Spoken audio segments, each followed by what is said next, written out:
Party, let's go here. You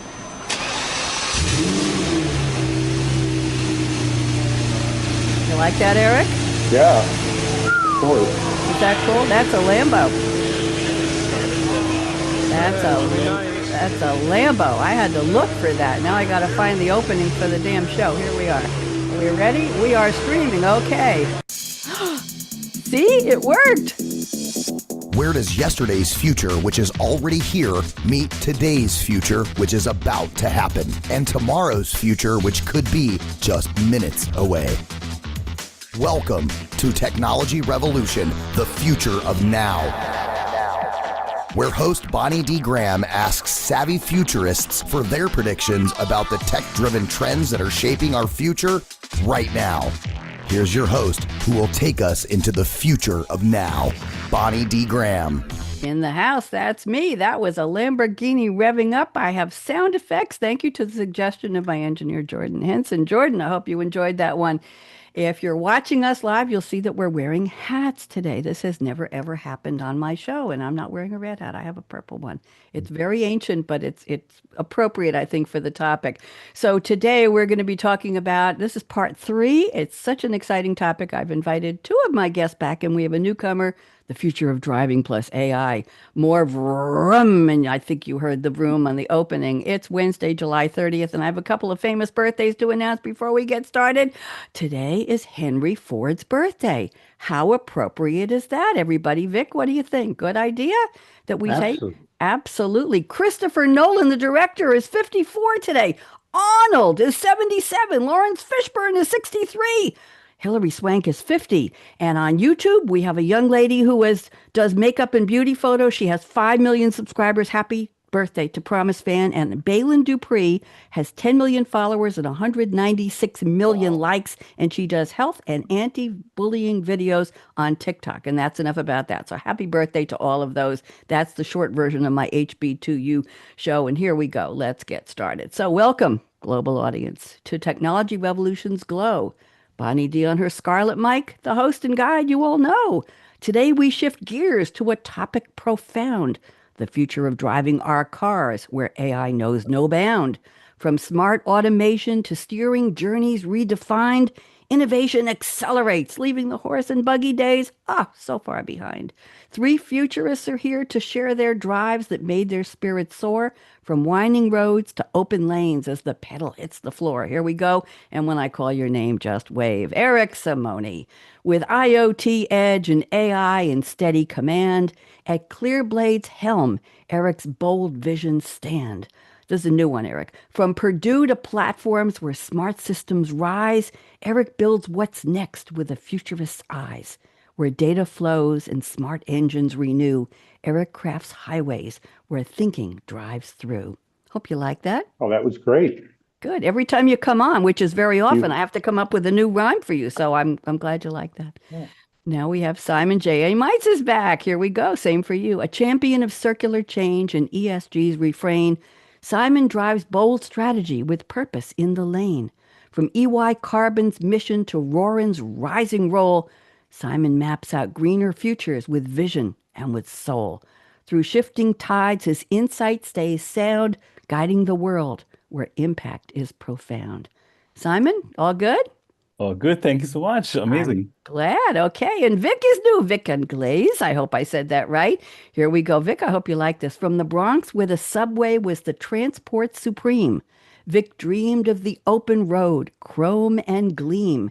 At 16, a Comet Caliente was in gear. He launched a life driving careers far and near. From Wall Street to Daimler Chrysler, his expertise has grown. He now guides automakers to a future they can own. Vic, what'd you think? Nice. Okay, nice. That's a good one-word answer. There you go. So buckle up, dear audience. We've only just begun as AI meets cars with wisdom, with speed, and with fun. With Bonnie D and her 3 futurists, the journey is ours to drive. Together, let's explore the roads where tomorrow comes alive. So officially welcome, Vic. You haven't been on the show since I added the rhyming open. So there you go. Now let's fill in a little bit. Let's take about 2 minutes each. Go around the table, Eric, then Simon, and then Vic, and just fill in what you've been up to since I talked to you last, and then we'll go to predictions and we'll go to driving stories. So Eric, you're up first. Welcome back. Hey, thanks. Personally, I was out in France for a couple weeks, going to a wedding and stayed in Paris. But the rest is all clear blade. So we've been really focusing on our mission this year, which is partnering with Google and building up our services. And obviously, my two kids, my 20-year-old is home from college. My 17-year-old is living his best life with the Jeep. And hey, listen, he went to the high school I went to, and he's living it way larger than I did. So, and we got a new addition to the family. We got a barn kitten named Ozzy, and it was 2 days before Ozzy died. He was named after Ozzy Osbourne, And and he's today, kind of a crazy cat. today is the memorial. They're on the news. Oh, They wow. show Sharon and the kids holding her, and she's really engulfed in tears. It's quite touching. So, Yeah. yeah, Black Sabbath, He Ozzy Osbourne. was, He let's did be it. honest, though, he outlasted his age where we thought he'd go. But I loved Ozzy growing up. I was a teenager with that Walkman on. Yep. So it is sad. Yeah. Bye bye, Ozzy. Okay, thank you. And you named your cat. Okay, Yeah. Simon Meitz, let's go. Simon was sending me a video of him at the gym today getting ready. He said, "This is what we do. We go to the gym and we wear this heavy pack on Wow. our back and we get ready for being on air with Bonnie D." And I was very, very flattered. Simon, Am I- rescue me I here. was really, really sweating, and as you could see, I didn't know that you're going to share that on air. Great, thanks. I was actually going through the notes for the show, so whilst sweating on the Stairmaster with I think 10, no, it wasn't 15 kilos, 10 kilos on my back. So really fun. I'm glad to be back again on a private side of things note. I mean, it's summer in Germany. I did a little trip to Namibia, but I'm back safe and sound. There is another little side project going on where I'm not 100% ready to lift the curtains yet, but let's say it has something to do with the whole, it's still in the sustainability theme. It's still again about nature, new people I'm working with, using my network, and it's also very much related to tech and AI, of course. So probably one of the next shows we can actually talk about that a bit more. Wonderful. I've been waiting for that. I know you've got something brewing there in the background, and when you're ready, you're ready. And I'd love to be the place where you break the news. So thank you, Simon. And let's welcome back Vic. He hasn't been on with the two of you. He's just meeting Eric, Simone, and Simon Meitz. And Vic was on my show about a year ago on a different topic, and he was referred back to me. I need a guy who likes to drive in cars and knows the gears and all of that. And Tom Madonna, who is in Cabo this week, hope you're having a good time, Tom, said, "Get Vic, he'll come back and he'll wear a great hat." So, Vic, why don't you take a full 3 minutes and catch us up with what you've been up to since, so these two gentlemen know who you are. Go ahead. Sure. So we can start out with I got to go on a little cruise to Italy for a couple of weeks. That was nice. Came back to what I'll call the capital of fun cars, Naples, Florida. The only place in the world where your Ferrari dealer is next to Walmart and your Lamborghini dealer is next to Culver's. So,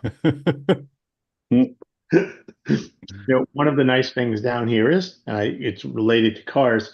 All of the upper end dealers have what they call cars and coffee or made to order breakfast. And every Saturday you can wind up at a different exotic car dealer and get food and mingle with other enthusiasts. So it's a lot of fun.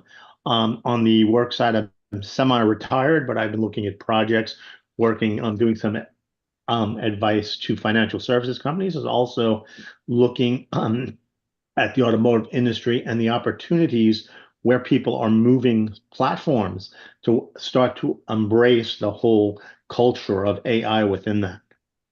So that's the quick note. That's the quick note. Thank you very much. I didn't know about coffee and cars. That's interesting. We might have to all take a trip and convene. Do you have a favorite custom breakfast they make for you, Vic, or is it on their menu and you just walk in and enjoy it? How does that work? They basically make custom-made omelets, and then they have breakfast pizzas, things like that, multiple coffees. So it's very nice. Very nice. Nice to Maybe know. we should invite somebody who is not into cars at some point, who's not into driving, who doesn't like driving, who's actually the perfect customer for those self-driving cars.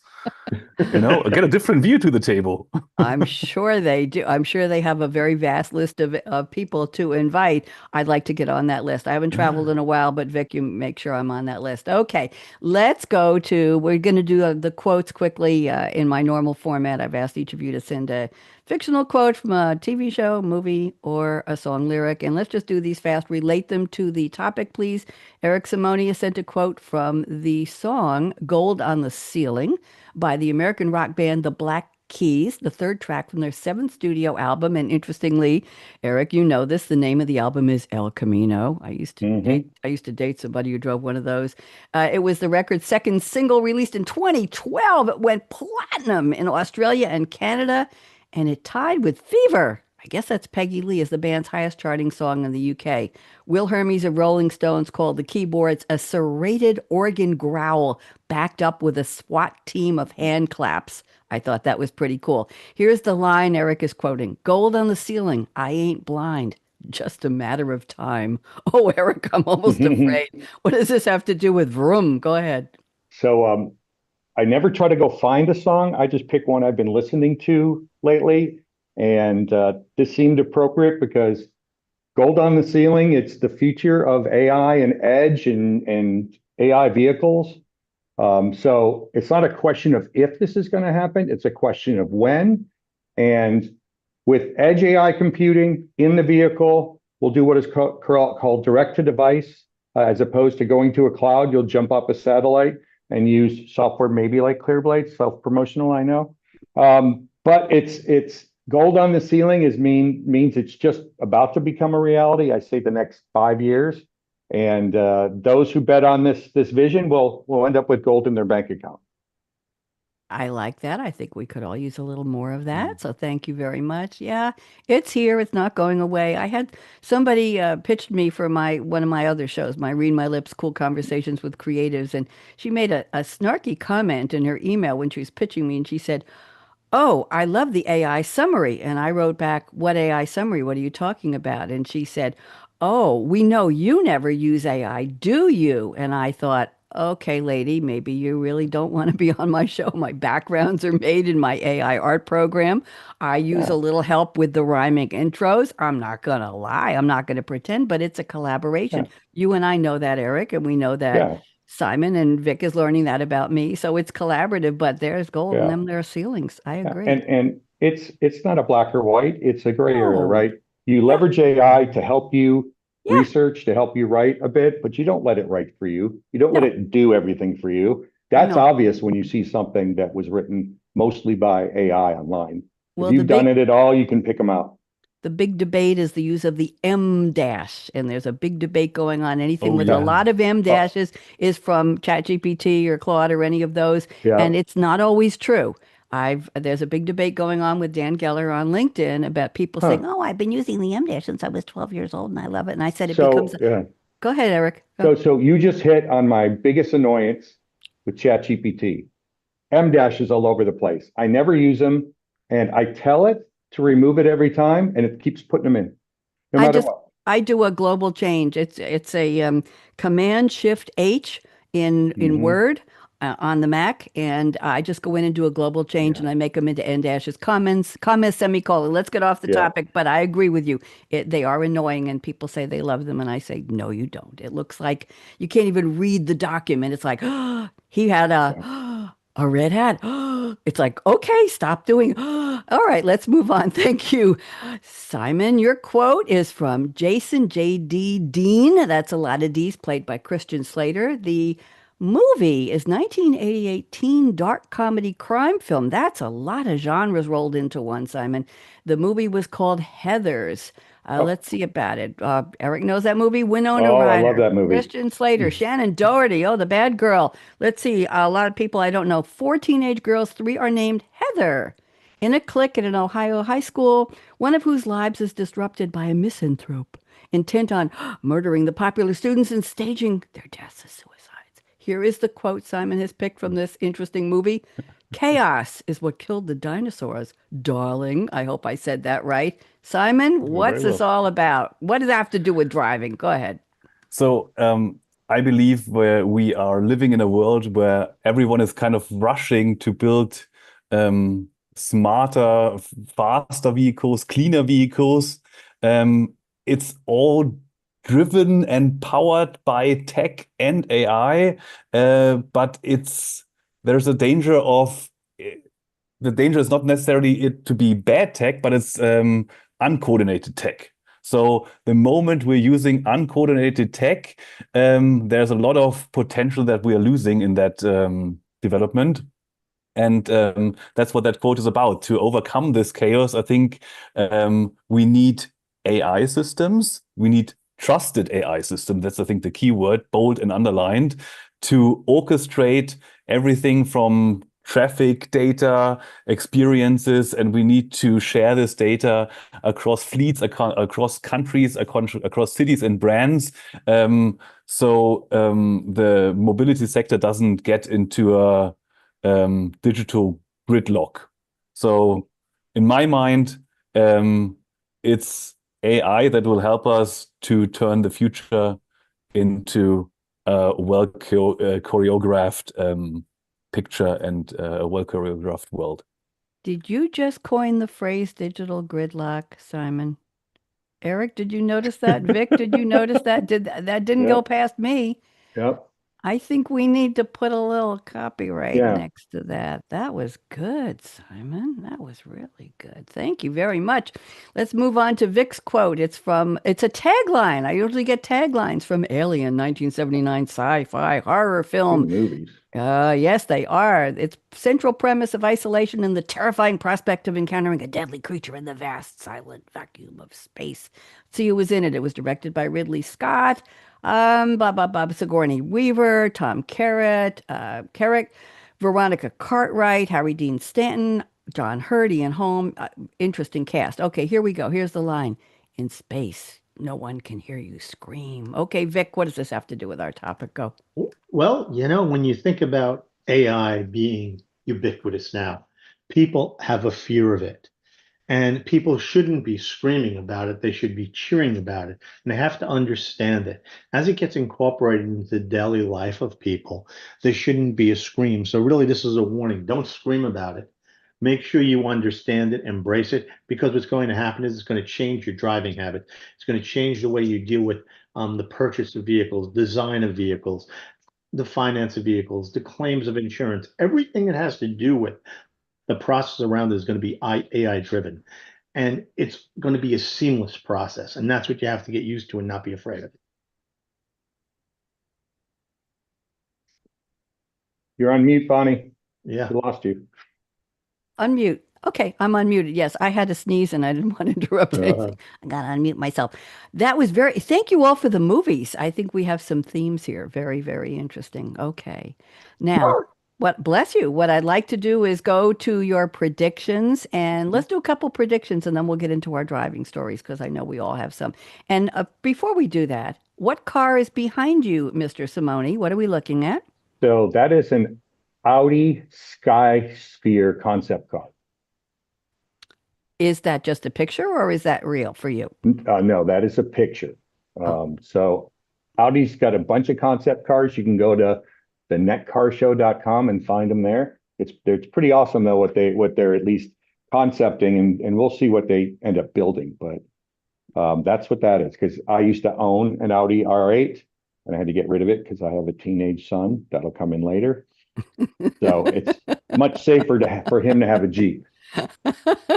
Touche, Papa. Okay, well, that's a very good looking car. That really is. Simon, what is in the background behind you in the snow? Where are we? Oh, that's actually a Porsche 4S. So, and I don't know if you can see that, but that's actually, I think, me there in the window somewhere. Oh, okay. Yeah. Thanks. No, so that was in Lapland.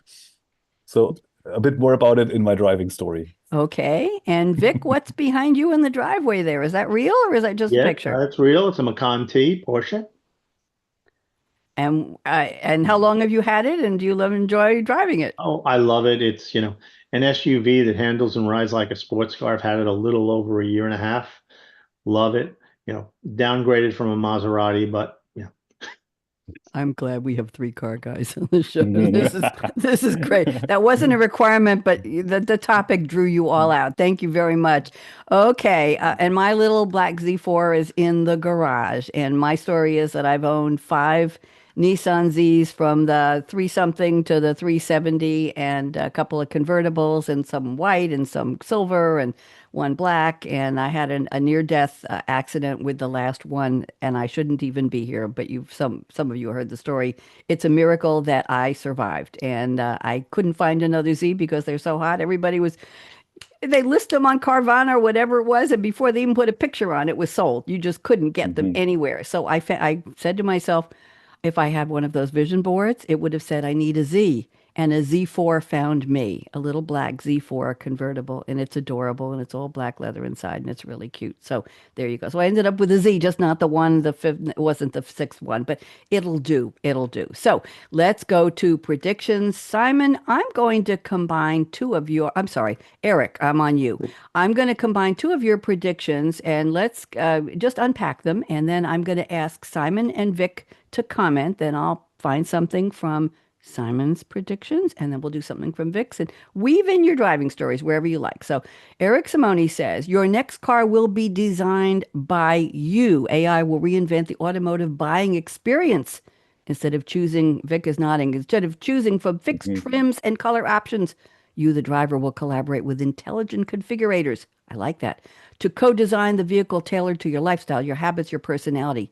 Think of it as couture for mobility. And then the next part, you say, Rosie returns. Your car will become a robotic personal assistant. I think that goes all together in my mind. So, Eric, why don't you unpack those, put them together any way you choose, designer predictions, and then we'll go around the table. Go. Sure. So your next car is already being designed by you, right? I mean, if someone looked back 30 years ago with how you bought a car to today, you get to pick all this stuff online, all the trim, all the different sound options. You can go on and on, right? So that's continuing to improve and give you more options. But in the near future, you're going to be able to do more than just get your trim. You're going to be able to design the car, because mass production gave us affordability, but AI will give us custom-made authenticity, right? Bonnie, you'll create a car that you'll get it to look like what you want to. You'll have it colored the way you want to. They're already working towards all this stuff. So it'll be real interesting as it starts to roll out. So now if I put the Rosie thing in there, so I wanted to do something kind of crazy, way out there. And those of you that are of age, you've seen the show The Jetsons, right?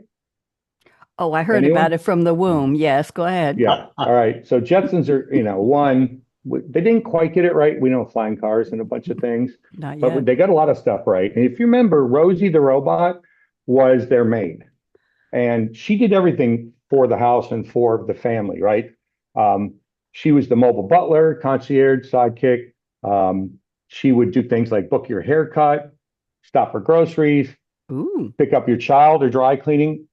Now think of this in the concept of a car, right? Self-driving car will go pick up your groceries, you'll pick up your kids or your dry cleaning. It'll detect mood shifts and adjust lighting, scent, music, and it'll coordinate with your home system. All the things that are hard to do today, you'll have a car that can do it. And you'll have devices in your home that connect to that car. And you'll have streetlights that connect to that car. It will take us a while to get there. I think there's a lot to be done, and the car manufacturers aren't going to work together. They're going to work separately. But you're going to see your car become like your personal robot. Eric, I have a question for you on this car designing. Will you design it within a brand? Will you say, I want a Beamer, I want a Porsche? Will that be the framework within which you work, and you say these are the colors and the trims and how many seats and how much leather and all that? How will that work? Will it be brand dictated or brand structured? Tell me. It'll be by brand for at least as long, maybe at least 50 years, let's say. Okay. But I could see brands going away, and the car gets created based on your specs, and it's your car because everything's automated. So the the Henry Ford, since it was his birthday, that model, which revolutionized manufacturing. Mm-hmm. Now we'll get past that, and manufacturing will be all custom. No parts will be the same. You can 3D print them. It'll take.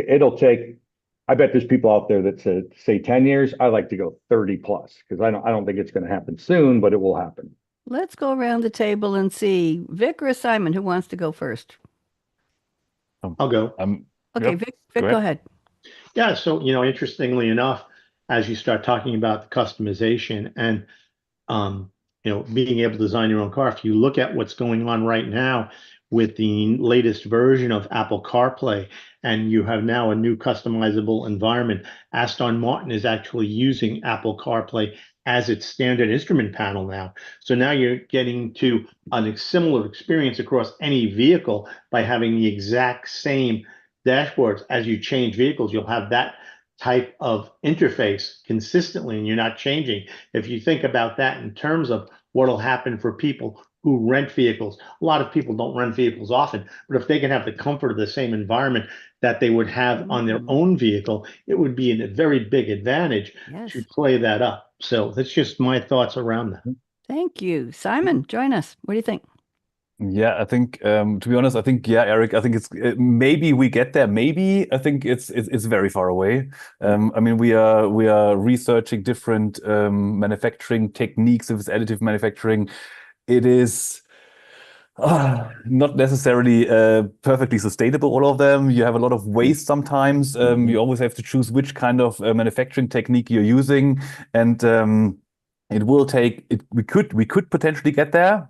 Maybe we're looking at completely different new materials and how they're built and how they're put together, and not necessarily maybe about 3D printing. So that could be an option.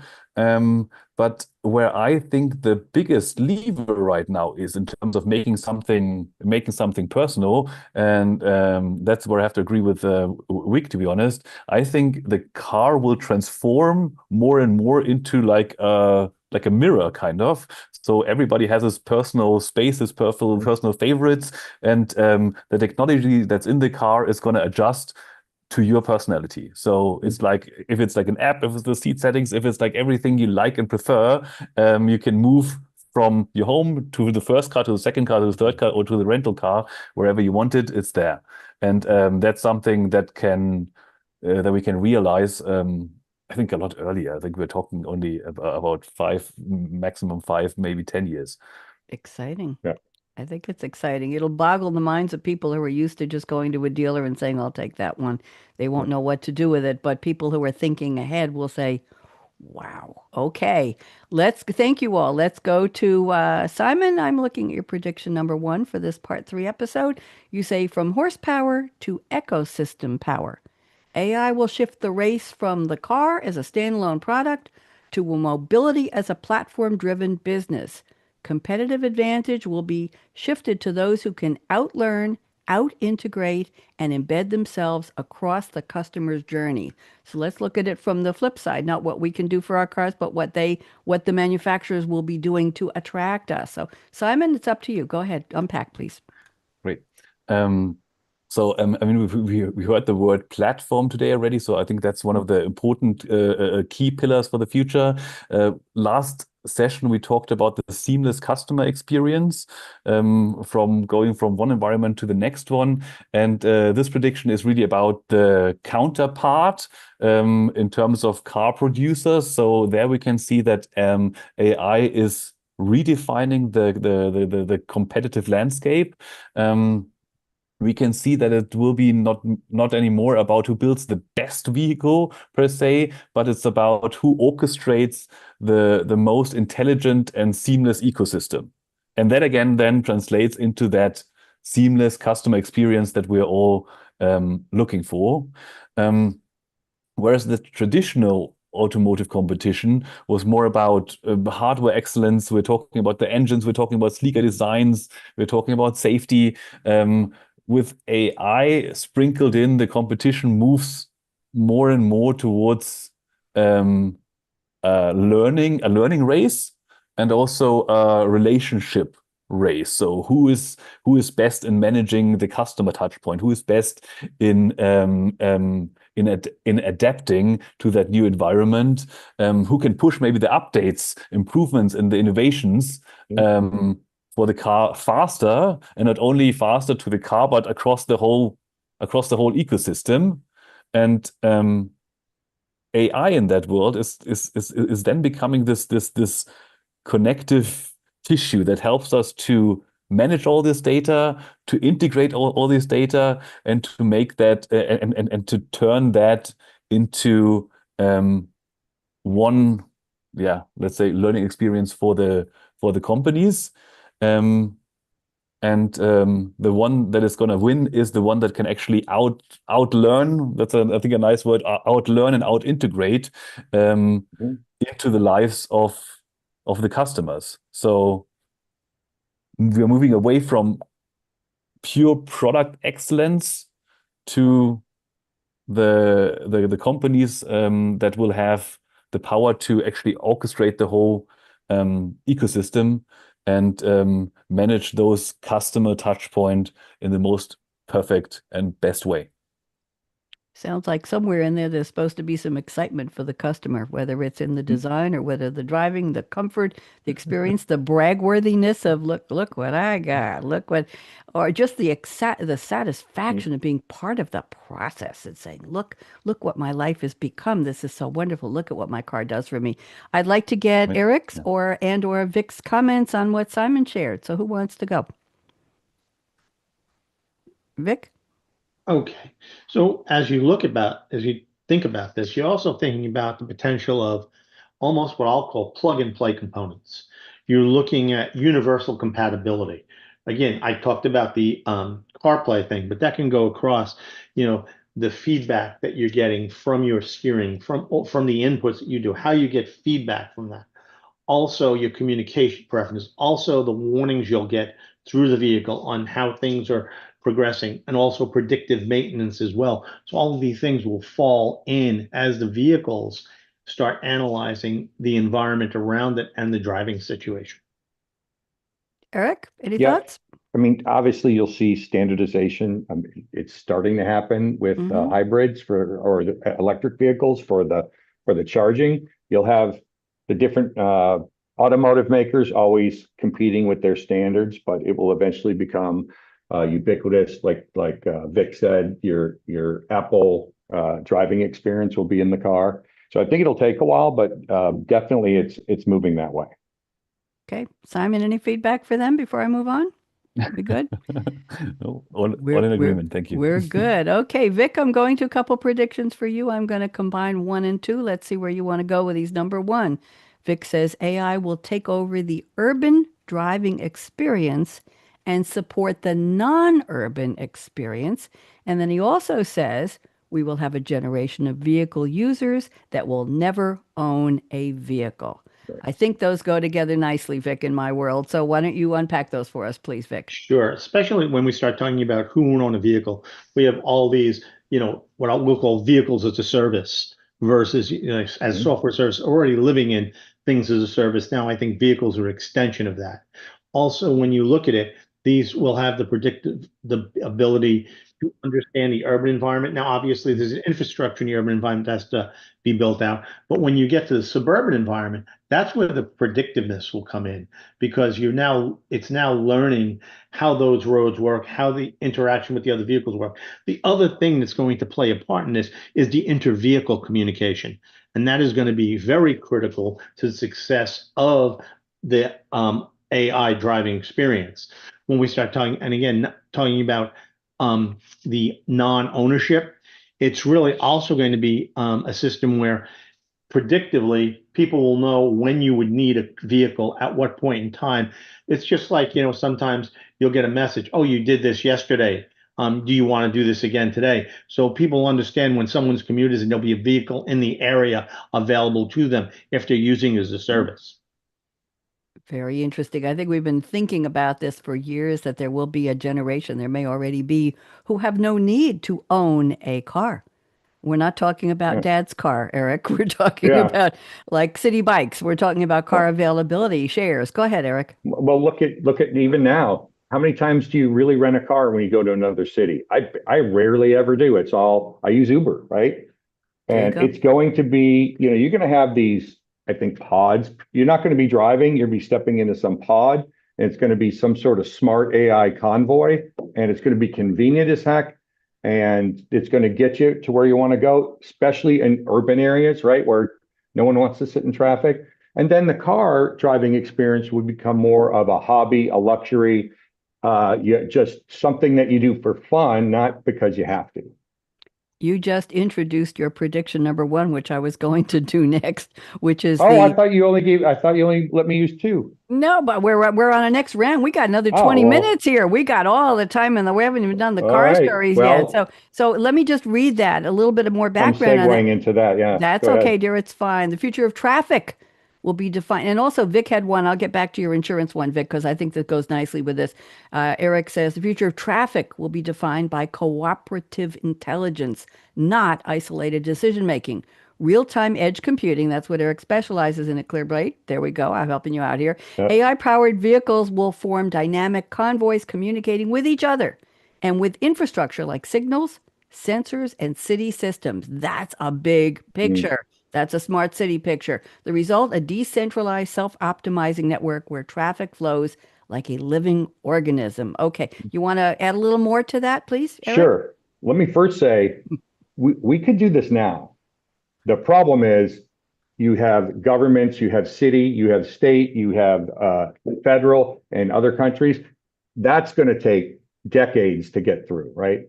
I've seen these smart city projects go nowhere. I'll be honest with you. There's a lot of people that talk a lot of hype, but it never gets going. I don't want to be negative, but it's going to take some time. What you need is certain technologies to emerge. Obviously, one is direct to device. I think Vic touched on this. You need to be able to have car to car communication, right? With what we call edge AI in the car.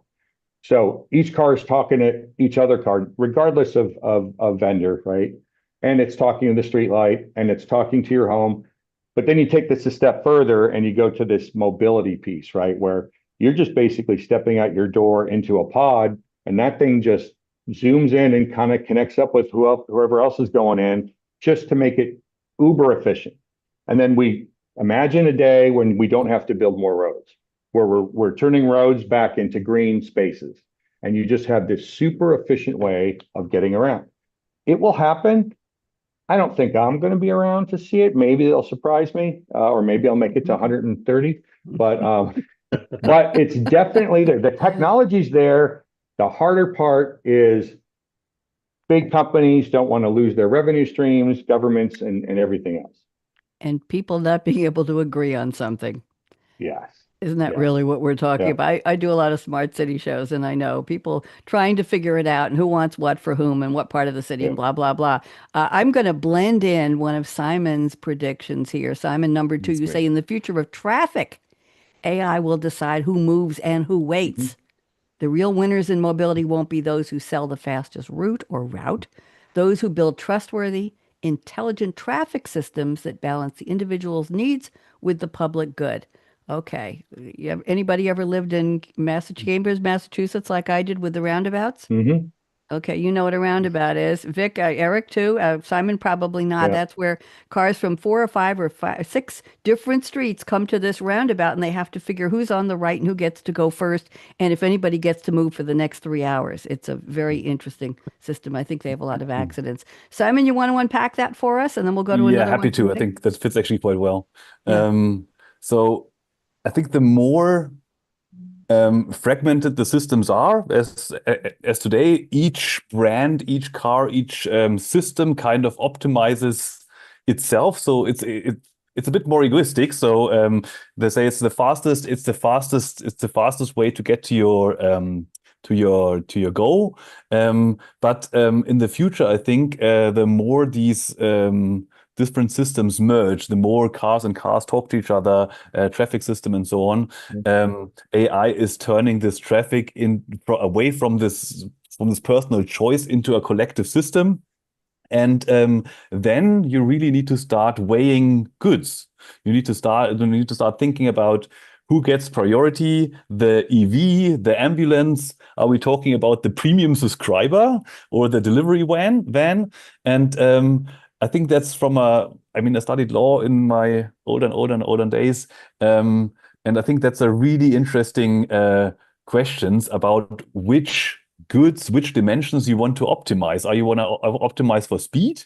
Are you want to optimize for emissions? That could also be an option, or safety. And you have to balance those, and not everyone can necessarily win at the same time, of course. So it's always a bit individual benefit versus greater urban good, but also what is the greater urban good? Is it less emissions? Is it more speed overall? What is it?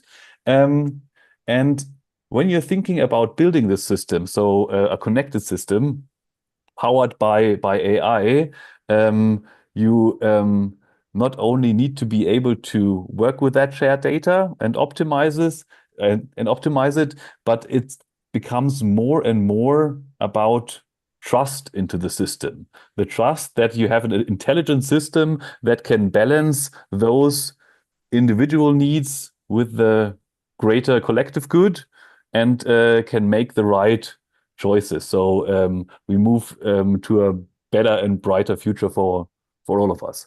And that's where we get back to people deciding, is it the priority, the premium subscriber? We know it'll probably be the ambulance or the fire truck, but after that, who gets to go next?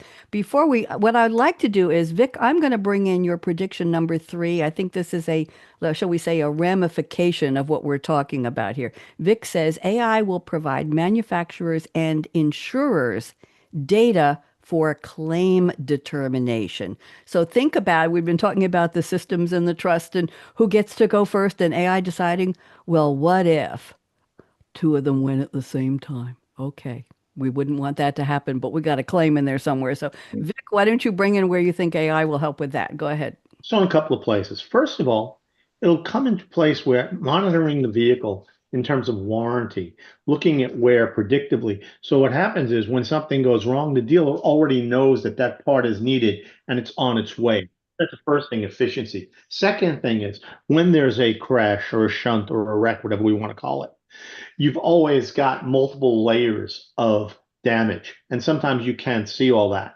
But what they can do is analyze based on history what has occurred previously on a frontal collision on this particular vehicle and what the other parts are, rather than multiple visits from a claims adjuster. Oh, I have a supplement, the supplement. So you start doing away with that. So you're adding to the environment predictability and also having people prepared and accelerating the reavailability of the vehicle. I just want to add one more point to the previous conversation as well, though. It'll be interesting when you start having control of vehicles, who can go first, who can go last. You know, how many people are going to want to override that and go just because and cause these accidents as well? There we go. I'm thinking of the California stop. I don't know if Simon knows what that is, but you just roll toward that stop sign. You just keep right on going. We all know people who've done that. Okay. What I'd like to do is I want to go to the car stories. We have about 12 minutes left, and this gives you each plenty of time. So, Okay. Eric, you want to bring us a story about something about driving, your love of it, your hate of it? Or go ahead. You're up. I was going to tell a story about almost crashing, but we've heard all those. I'm going to tell a story about my teenage kid. Okay. So we'll go back to the R8. We moved from Austin to Chicago, and I never let my kids drive that car. But my oldest son, he's pretty responsible. He asked because there was a car show, a town over, and he wanted to show off the car.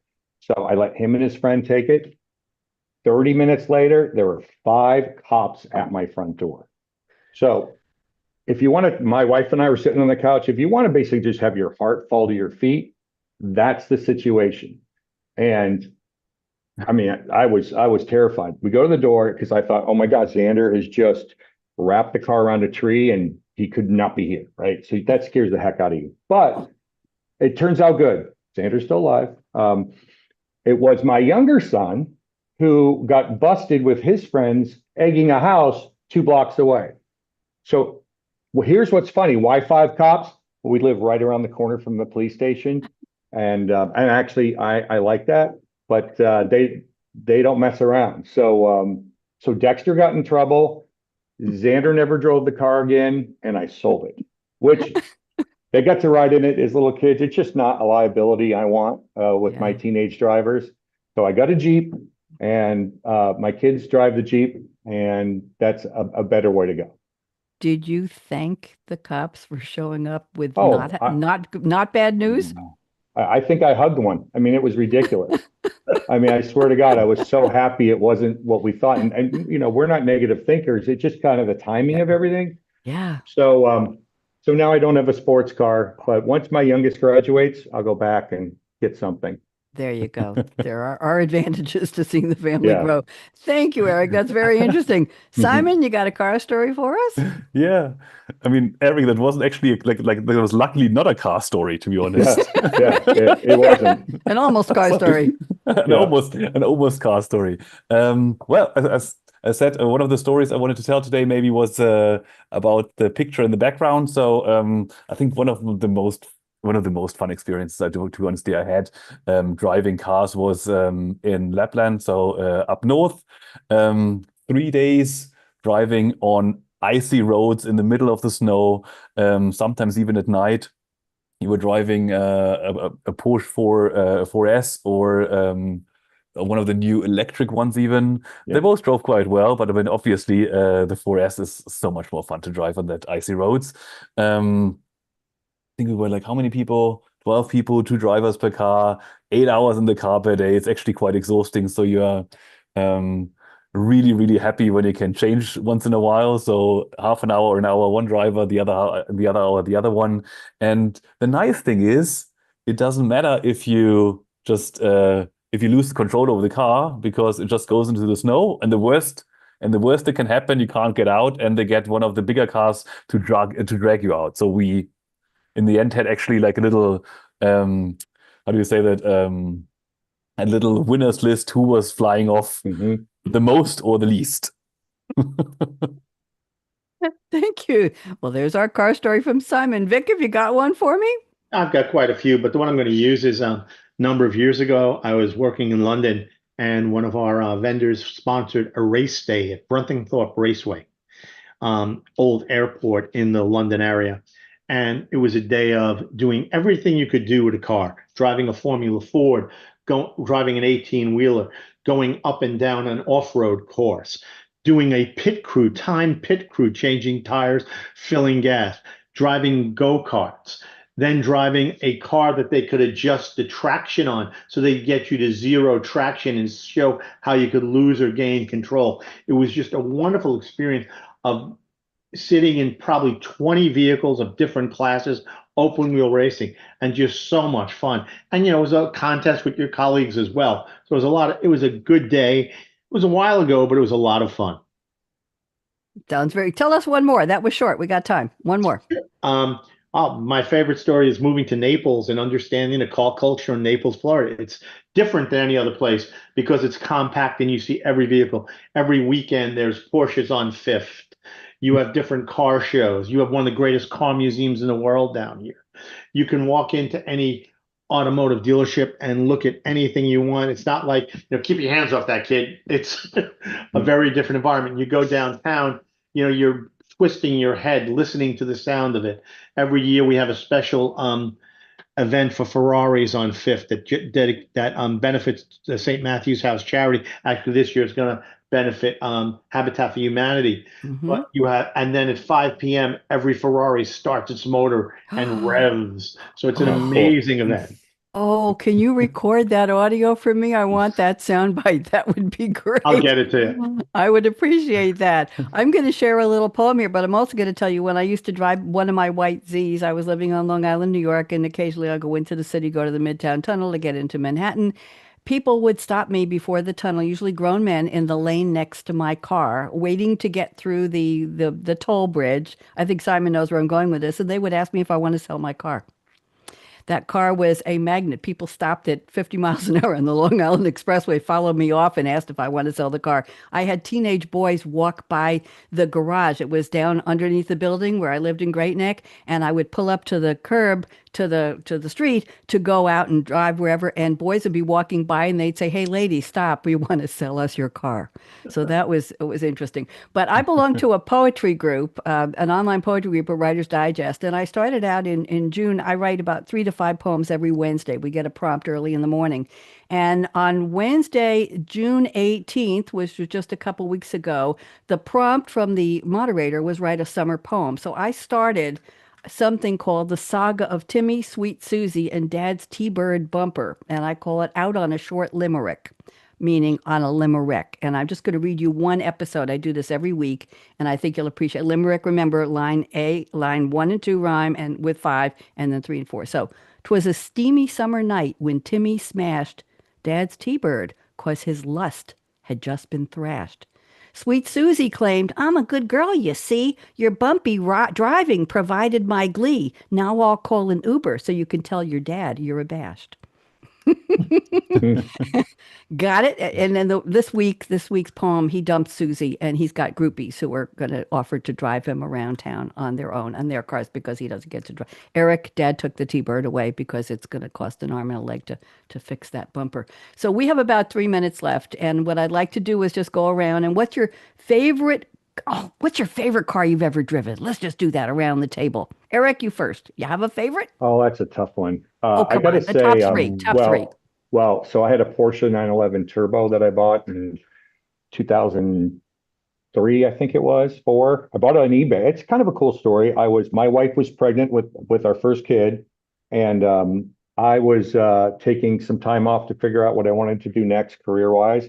So I ended up like down in the basement, drinking way too much scotch, sitting on eBay, and I saw a bid for this Porsche that its minimum bid was 80,000. The car had 300 miles on it. So I just threw it in there. And then I checked when it was done, when the auction was over. It was 7 a.m. Basically that morning. So as I get into bed, I tell my wife, I may have bought a car. We'll see in the morning. And I get up, and I was the only one that bid it. So I got that car. That car was fabulous. It was so fun to drive. And you know what? Once I took it to a place called Driveway Austin and sat in that car with a professional, I felt like I shouldn't own it. I'm like, I don't even know how to drive this thing. Aw. And my second favorite car was the one I got next, which is the Audi R8. I had that for 11 years. Very different cars. I called my Porsche my analog car, my R8 my digital car, right? Because it was paddle shifted, V10, gorgeous car. I would open up the trunk for kids all the time to rev the engine and so forth. Cool. But that's the one I gave away once we had that near miss. And Thank you. Thank yeah. you. I want to go. Simon, I want time for you. I've got 30 seconds for you. Simon, what's your favorite car? Go. So I got two. I think it's like the Lamborghini Sterato was amazing to drive, but I think I have to give the winning ticket to the Porsche GT3 Touring, which is amazing, and it's a stick and it drives. It's just so much fun. Thank you. Vic, favorite car? Fast. Pure American Muscle, 1971 Dodge Challenger with a 426 Street Hemi. Best straight line acceleration I've ever seen. Don't make a turn with it, but Yeah. Yeah. Well, I would say my favorite car was an early one. I think I was just around that. I was married or just before the divorce. I was only married about 8 years, but it was an Oldsmobile Starfire, and it was red. And it was the same body model as the Chevy Monza. And I think my husband-to-be ex-husband had the orange Monza, and I had the red Starfire, and it was exactly the same car, just a different logo. You know what I mean? And then I got into the Zs, and I had 5 of them, and I love them. My Z4 is okay, but it ain't my 350, 370, 280. It's none of those. It doesn't have that fun. And where would you drive here? I'm on a 2-lane highway and, go 3 miles to the grocery store. I want to thank you all. Do you think we should do a part 4 in a couple months? Would you all like to come back? You have more car stories for me, or should we go into Sure. airplanes? You think so? Yeah. I mean, you could do part 21 on this topic. You keep Good. going. Absolutely. Okay. Vic, you in for Yeah. the long haul on this one? Absolutely. Okay, good. And Vic's going to be one of my cool dudes. go. We're going to talk about it, Alright. and I'm going to get you all to do Eric and Vic, and Simon's going to come back do my happy birthday show with me as well. Thank you to Jordan for being our engineer, getting us on the Voice America Business Channel. Let me play the outro, and then we will go. Let's see if we're ready to do this. Are you tired of hearing the future is already here? We are too. That may have been yesterday's future, but today's future hasn't happened yet. Take a deep breath, tune out the hype, the noise, and turn up the volume. Savvy, art of the possible technology visionaries talking about how today's innovations right now are shaping every aspect Here of we go. our real future. We'll laser focus our spotlight on buzzworthy tech like artificial intelligence, machine learning, Internet of Things, augmented reality, and lots more.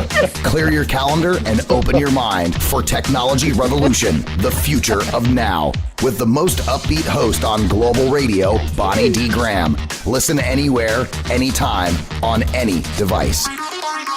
Thank you to the voice of Ryan Treasure. So there you go. Vic, I want to tell you that that was recorded about 6 years ago, and I still think it works really, really well. So I resurrected it. Everybody wave goodbye to our LinkedIn and our Facebook and our YouTube, and goodbye to